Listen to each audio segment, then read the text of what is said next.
e que estivessem em íntima comunhão com esse Deus. Para isso eles precisariam muito da palavra de Deus junto deles. Se todos ouvissem Deus falar com eles, se todos estivessem em comunhão realmente com Deus, com intimidade com Deus, não precisaria de tanta preocupação de Josué, mas Josué sabia que aquele povo estava necessitando. E a única orientação que eles teriam agora, diretamente de Deus, seria a palavra de Deus. Então eles precisavam sempre buscar esta palavra, buscar essa orientação, seguir a palavra de Deus, obedecer essa palavra de Deus, tendo temor de Deus. Vamos ver então aí o nosso texto áureo. Agora, pois, temei o Senhor e servi-o com sinceridade e com verdade. Josué 24, 14. Então, a exortação: temei ao Senhor.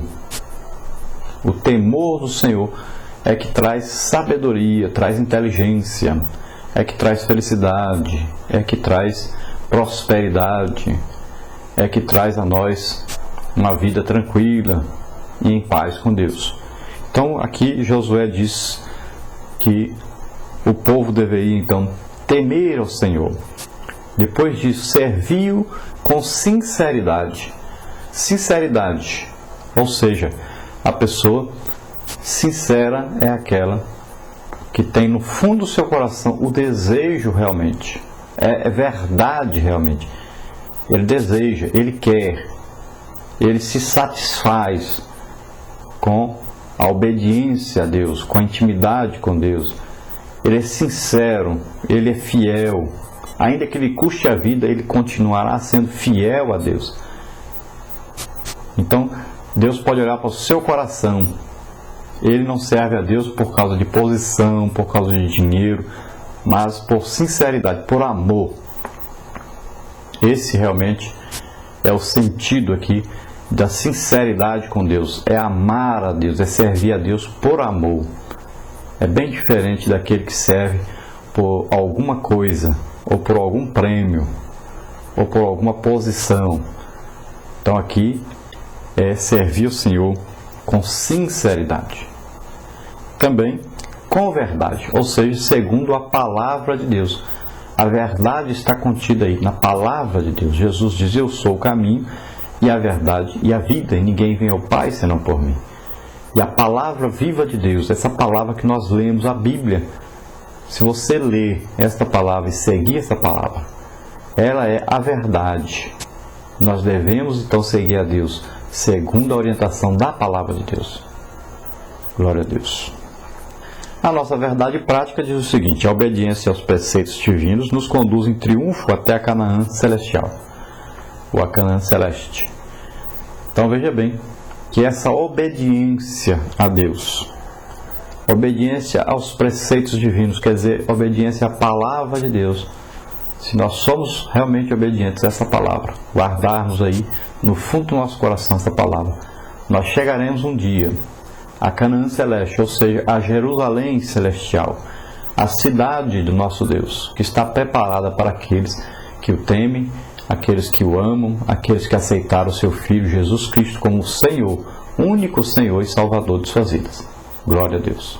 A nossa leitura bíblica em classe está em Josué capítulo 23, versículo 1 ao versículo 6, que diz o seguinte: e sucedeu que, muitos dias depois que o Senhor dera repouso a Israel de todos os seus inimigos em redor, e Josué já fosse velho e entrado em dias, chamou Josué a todo Israel, aos seus anciãos, e aos seus cabeças, e aos seus juízes, e aos seus oficiais, e disse-lhes: eu já sou velho e entrado em dias, e vós já tendes visto tudo quanto o Senhor vosso Deus fez a todas essas nações por causa de vós, porque o Senhor vosso Deus é o que pelejou por vós. Vedes aqui que eu vos fiz cair em sorte as vossas tribos, essas nações que ficam desde o Jordão, com todas as nações que tenho destruído até o mar grande para o pôr do sol.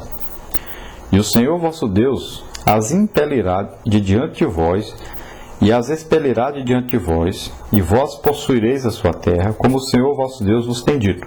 Esforçai-vos, pois, muito para guardares, e para fazer de tudo quanto está escrito no livro da lei de Moisés, para que dera não vos aparteis, nem para a direita, nem para a esquerda. Glória a Deus. Então Josué está dizendo que Deus impelirá, ou seja, fará com que aqueles povos vão de encontro a eles para guerrear com eles. E eles vencerão esses povos, expulsarão esses povos, destruirão esses povos, porque Deus é quem vai pelejar por eles. Eles não deveriam temer.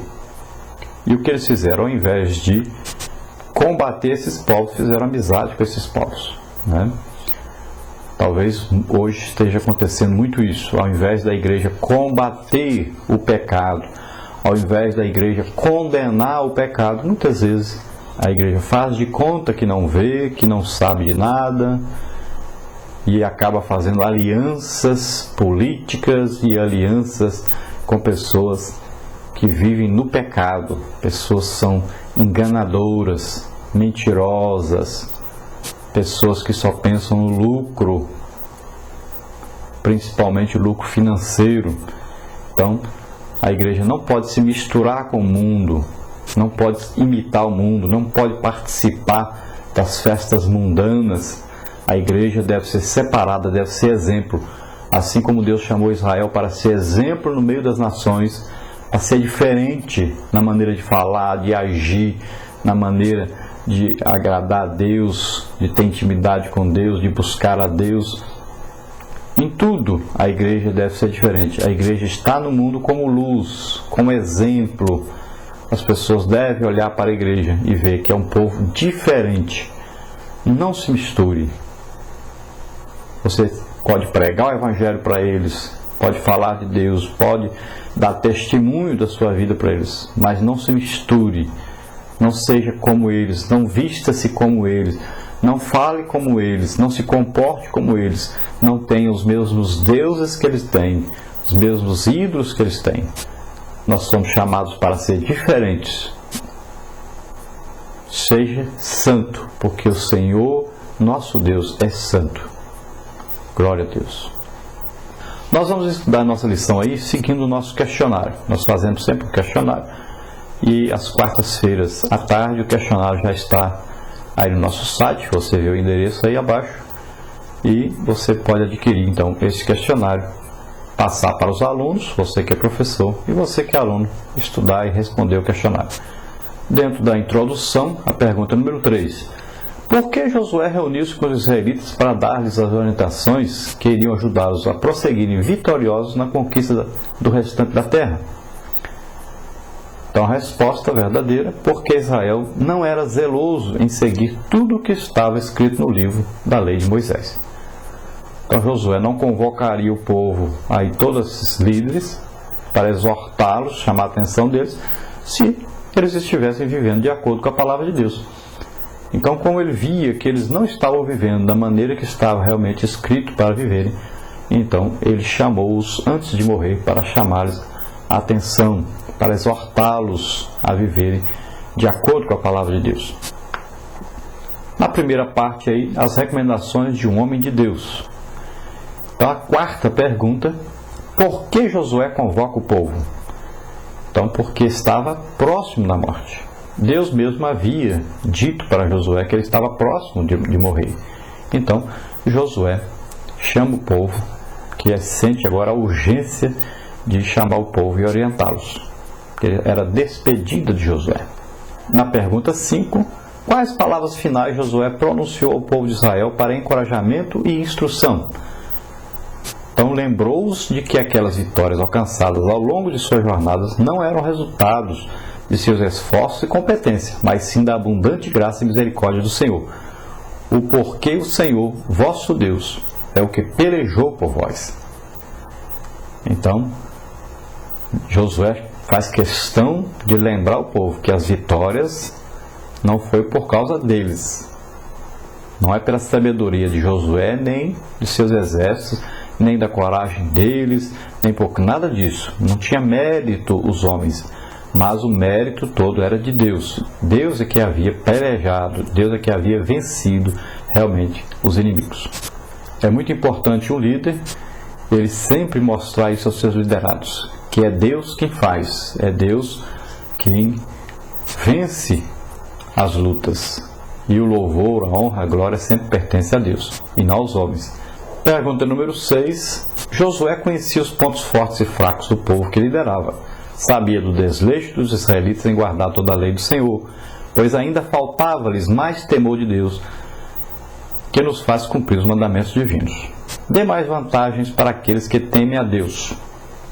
Então, vamos ver aí quais são as grandes vantagens daqueles que temem a Deus. Então, quem teme e obedece a Deus não erra, porque aborrece o mal. Quem teme a Deus, obedece a Deus,